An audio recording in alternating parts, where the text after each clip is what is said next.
Hello, everyone. We often hear stories in the news about people who embezzle or illegally take others' money, ruining their lives.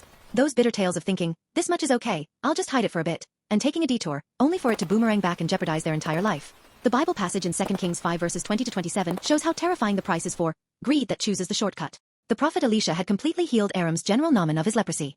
Naaman was so grateful that he wanted to give a huge gift, but Elisha firmly refused. This miracle was meant to show that it's not something bought and sold with money, but God's grace. But Elisha's servant Gehazi thought to himself, why refuse such a precious gift?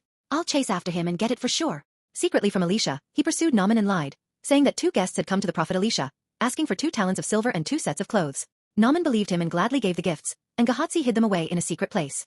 This greed in his heart instantly overshadowed all the miracles and grace he had witnessed while serving the prophet Elisha. Blinded by money, he chose the shortcut of lying. But Elisha knew everything. In the end, as the price for his greed, Gehazi contracted the same leprosy that had completely vanished from Naaman. He had sown the seed of greed, and the fruit that returned was the terrifying judgment of leprosy.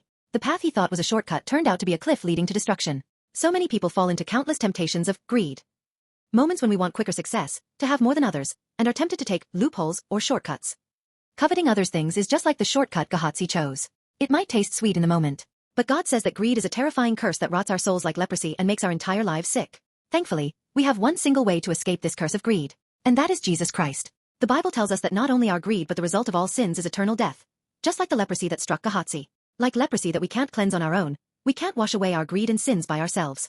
But Jesus came to this earth to bear the curse of sin we deserved, the price like that leprosy, in our place. When we acknowledge our sins and greed and believe in Jesus, He washes away all the filth of our sins and greed forever, without cost, with the blood He shed on the cross. He simply gives us the greatest gift of salvation, more valuable than any gold or treasure of this world that we covet, and one that will never fade away. I hope we walk the true path together with Jesus Christ, who has already paid all the price for us. This is the only way that overcomes all greed and gives us eternal life.